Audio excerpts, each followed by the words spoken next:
अस्सलाम वालेकुम। इस वीडियो के अंदर हम बायोकैटलिस्ट सिलेक्शन के बारे में पढ़ेंगे, तो चलिए स्टार्ट करते हैं। सबसे पहले इसके अंदर हम देखेंगे बायोकैटलिस्ट क्या है, बायो रेमेडिएशन के अंदर कौन से बायोकैटलिस्ट यूज़ होते हैं, बायोकैटलिस्ट सिलेक्शन क्या है और बायोकैटलिस्ट सिलेक्शन का क्राइटेरिया क्या है कि बायोकैटलिस्ट को सिलेक्ट करने का क्या क्राइटेरिया है। तो सबसे पहले हमने इसके अंदर देखना है कि बायो रेमेडिएशन क्या है। तो बायो रेमेडिएशन असल में एक पोल्यूशन कंट्रोल टेक्निक है जिसके अंदर क्या किया जाता है, इन्वायरमेंट के अंदर जो टॉक्सिक सब्सटेंसेस प्रेजेंट हैं उनको लेस टॉक्सिक सब्सटेंसेस के अंदर कन्वर्ट किया जाता है। ठीक है, और इस प्रोसेस के अंदर, इस टेक्निक के अंदर हमारे जो लिविंग ऑर्गेनिजम्स हैं हेल्प कर रहे हैं उनको हम बायो कैटलिस्ट कहते हैं। तो बायो कैटलिस्ट की डेफिनेशन क्या है कि a living organism or enzyme used in bioremediation technique to clean up environment by breaking down toxic substances into less harmful compounds। ठीक है, तो यहाँ पे हमें बायोरेमेडिएशन टेक्निक की भी डेफिनेशन मिल जाती है कि a technique use to clean up environment by breaking down toxic substances into less harmful compounds. तो बायोरेमेडिएशन टेक्निक के अंदर जो लिविंग ऑर्गेनिजम्स यूज़ होते हैं उनको हम बायो कैटलिस्ट कहते हैं। तो अब हम देखते हैं कि कौन से लिविंग ऑर्गेनिजम्स हैं जो कि एज अ बायोकैटलिस्ट यूज़ होते हैं। तो मोस्ट कॉमनली 3 जो हमारे ऑर्गेनिजम्स हैं जैसे कि बैक्टीरिया, फंजाई और एल्गी, ये यूज़ होते हैं।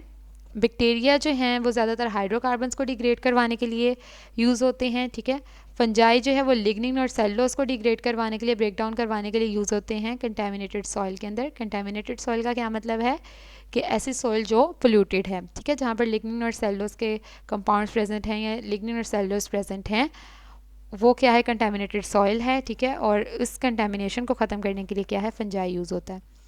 और उसके अलावा हैवी मेटल्स और नाइट्रोजन के कंपाउंड्स अगर वाटर के अंदर प्रेजेंट हैं, ठीक है, वाटर पोल्यूटेड वाटर है, तो वहाँ से उनको रिमूव करवाने के लिए जो है वो एल्गी को यूज़ किया जाता है।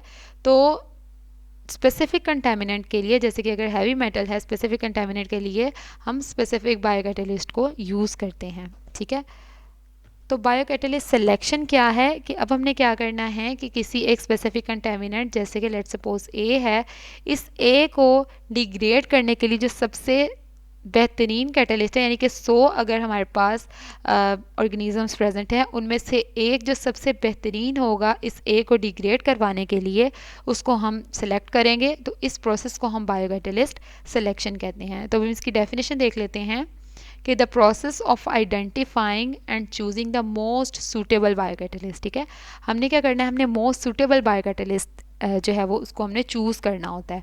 किस लिए, फॉर स्पेसिफिक बायोरेमेडिएशन एप्लीकेशन। ठीक है, हम जो बायोरेमेडिएशन टेक्निक यूज़ कर रहे हैं उसके अंदर जो है वो सबसे बेहतरीन, उसके हिसाब से जो सबसे बेहतरीन बायोकैटलिस्ट है उसको आइडेंटिफाई करना, उसके बाद उसको चूज़ करना, इस प्रोसेस को हम क्या कहते हैं, बायोकैटलिस्ट सिलेक्शन।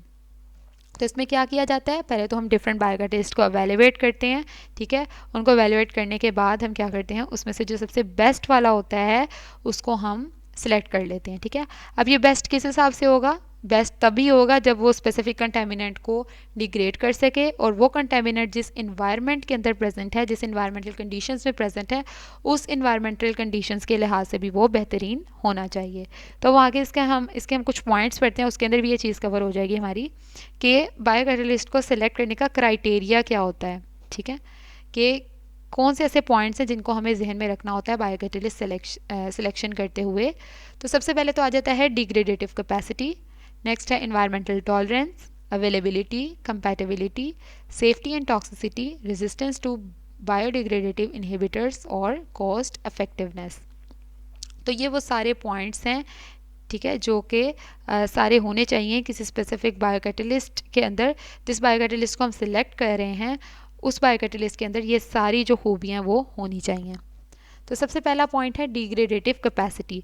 हम बायोकैटलिस्ट को क्यों यूज़ कर रहे हैं, हम बायोकैटलिस्ट को जो कोई हमारा जो स्पेसिफिक कंटेमिनेंट है जिसको हमने ए का नाम दिया था उसको हम जो डिग्रेड करवाने के लिए यूज़ कर रहे हैं, ठीक है, उसको हम ब्रेक डाउन करवाने के लिए यूज़ कर रहे हैं। तो इसलिए सबसे पहली खूबी तो यही होनी चाहिए कि वो जो बायोकैटलिस्ट है वो इस ए को डिग्रेड कर सके। ठीक है, स्पेसिफिक कंटेमिनेंट को जो है वो अफेक्टिवली डिग्रेड कर सके। तो biocatalyst should have the ability to degrade the target contaminant effectively. Target contaminant मतलब ये जो हमारा टारगेट कंटेमिनेंट ए है। ठीक है, फिर उसके बाद इन्वायरमेंटल टॉलरेंस। अब ये जो हमारा कंटेमिनेंट ए है, ये जिस इन्वायरमेंट के अंदर प्रेजेंट है, अब वो उस इन्वायरमेंट के अंदर बहुत ज़्यादा जो है वो हाई टेम्परेचर हो सकता है, ठीक है, उसके अलावा या फिर हाई पीएच हो सकती है। तो ऐसे इन्वायरमेंट के अंदर अब वो बायोकैटलिस्ट रह भी सके, ऐसे इन्वायरमेंट के अंदर वो काम भी कर सके, तो उस बायोकैटलिस्ट को हम सिलेक्ट करेंगे।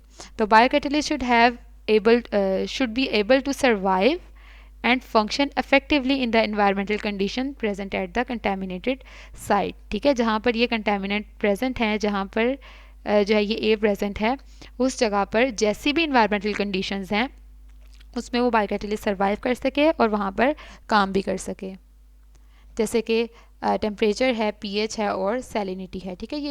ये तीनों पॉइंट्स, मतलब कि पीएच बहुत ज़्यादा हाई भी हो सकती है, बहुत ज़्यादा लो भी हो सकती है, टेम्परेचर बहुत ज़्यादा हाई भी हो सकता है, बहुत ज़्यादा लो भी हो सकता है, ठीक है। तो ऐसे इन्वायरमेंट के अंदर वो काम कर सके।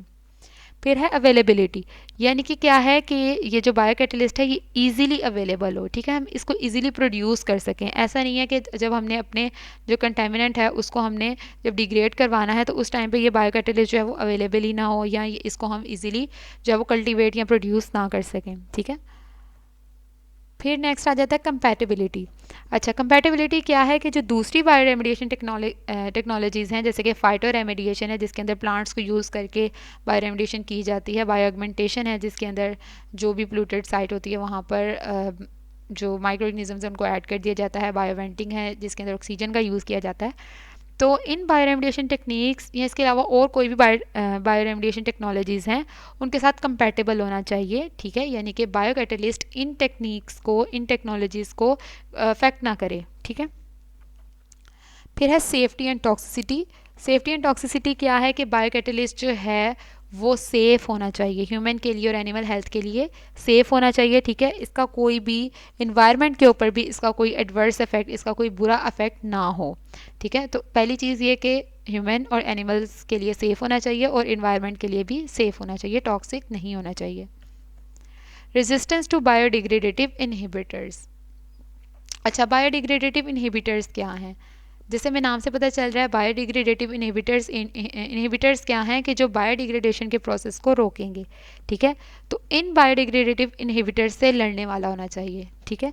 जैसे कि क्या है कि हम यहाँ देख लेते हैं कि biocatalyst should have the ability to resist and overcome the presence of biodegradative inhibitors, यानी कि बायोकैटलिस्ट के अंदर इतनी पावर होनी चाहिए कि अगर वहाँ पर ये जो बायोडिग्रेडेटिव इनहिबिटर है वो प्रेजेंट है, कोई भी बायोडिग्रेडेटिव इनहिबिटर जैसे कि हैवी मेटल हो सकता है, कोई ऑर्गेनिक कंपाउंड हो सकता है, तो उसको जो है वो ये रेजिस्ट कर सके, उससे लड़ सके और उसकी प्रेजेंस को ओवरकम कर सके। मतलब कि इस बायोडिग्रेडेटिव इनहिबिटर की जो प्रेजेंस है उससे बायोकैटलिस्ट को कोई फ़र्क ना पड़े, ठीक है, या इसके काम को कोई फ़र्क ना पड़े। तो इसमें इतनी पावर होनी चाहिए, इसमें इतनी एबिलिटी होनी चाहिए।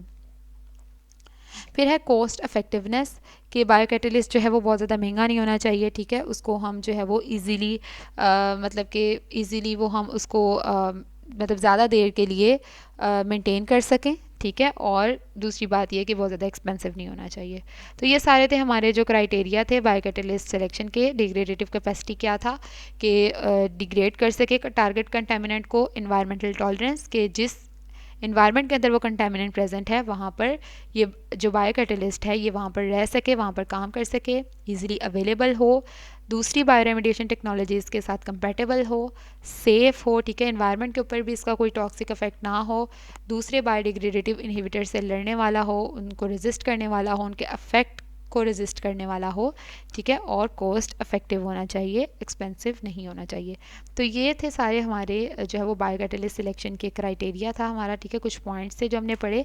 तो उम्मीद है आपको वीडियो की समझ आई होगी, टॉपिक की समझ आई होगी। अगर आपको समझ आई है तो कमेंट सेक्शन में ज़रूर बताएं, अपने फ्रेंड्स के साथ, अपने क्लास फेलोज़ वगैरह के साथ शेयर करें और इसके अलावा चैनल को सब्सक्राइब करें। Thank you.